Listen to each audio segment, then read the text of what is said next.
रावण के नाभि में अमृत का अर्थ वेद में किया। अमृत कोई दूसरी चीज नहीं है। अमृत, मृत माने मरा हुआ, अमृत माने जो मरता ही नहीं है, जिंदा रहता है। तो पवित्रता को ही अमृत कहा जाता है।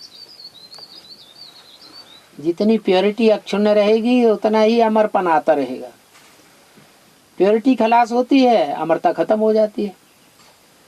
सतयुग और त्रेता में तन भी पवित्र था, मन भी पवित्र था, ज्ञानेंद्रियां भी पवित्र थी, कर्मेंद्रियां भी पवित्र थी, तो अमृत तो था, लंबी लंबी उम्र होती थी।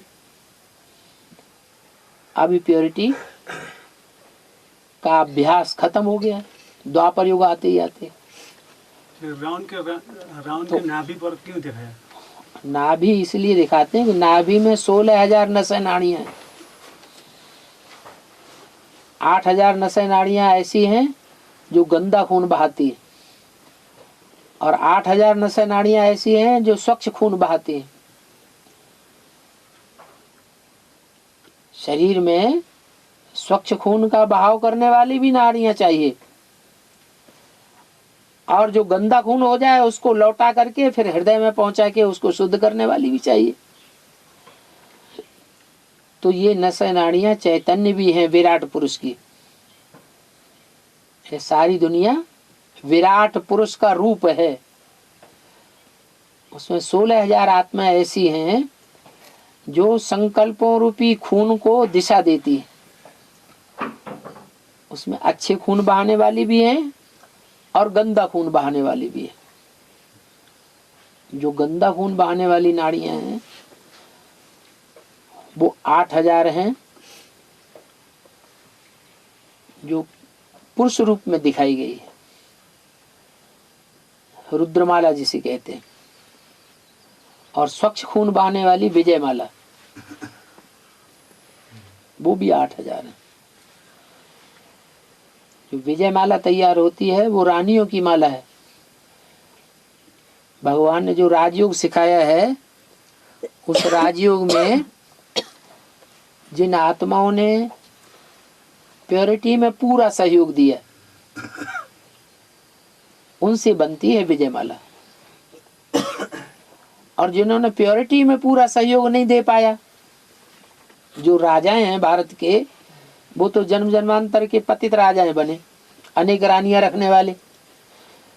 तो उनकी तो आदत पड़ी हुई है, संस्कार अच्छे हैं नहीं, तो वो प्योरिटी में तो सहयोग नहीं देते, लेकिन योग उनका तीखा होता है।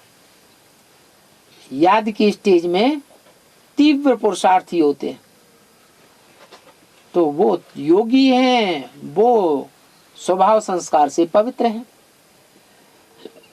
तो दोनों का मेल होता है तब संचालन होता है सृष्टि का।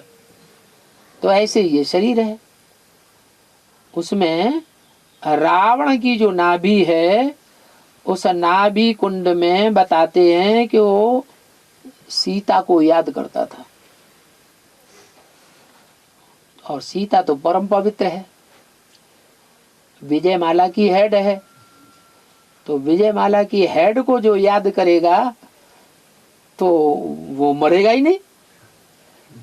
तो तरीका बताया विभीषण ने कि इसकी नाभि कुंड में बाण मारो, जो इसका बुद्धि योग सीता से हट जाए। तो वो ही किया, वो बुद्धि योग वहां से हटा और रावण की मृत्यु हो गई। क्योंकि दुनिया के सारे कार्य प्योरिटी से ही होते हैं। तो वो यहाँ अभी कैसे लागू होता है? यहाँ जैसा भी ये बेहद में कैसे लागू होता है? ब्राह्मण की दुनिया में ही तो रावण है। रावण के अंडर में सीता नहीं है। सीता कहाँ है अभी? रावण के अंडर में ही तो है। तो यही तो बाबा ने कहा व्यक्तवाणी में अभी हम बच्चों से, किसका आवाहन करो? विजयमाला का आह्वान करो। उधर से वो विजयमाला क्या है? विजयमाला है शहद की मक्खियों की रानी का संगठन। तो पूरा संगठन का आवाहन कैसे होगा? रानी आ जाएगी, शहद की मक्खियों का छत्ता इकट्ठा लाया जाता है या रानी मक्खी पकड़ी जाती है? रानी मक्खी को पकड़ा जाता है। तो उसका आवाहन करो तो सभी शहद की जो मक्खियां हैं वो स्वतः ही आ जाएंगी।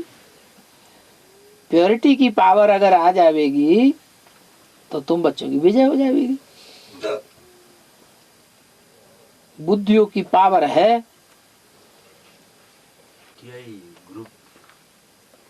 ये तो ब्रह्मा कुमार कुमारी सेवा करते रहते। उन्होंने बाबा ने कहा ग्रुप्स की सेवा करो, सभी ग्रुप्स वालों की सेवा करो। तो वकीलों को भी उठा लाते हैं, दुनियावी जजों को भी उठा लाते हैं, सन्यासियों को भी उठा लाते हैं, बड़े बड़े उद्योगपतियों को उठा लाते हैं, ऐसे आईटी वालों को भी उठा लेते हैं, इनकम टैक्स वालों को इकट्ठा कर लेते हैं, उनको उठा लाते हैं।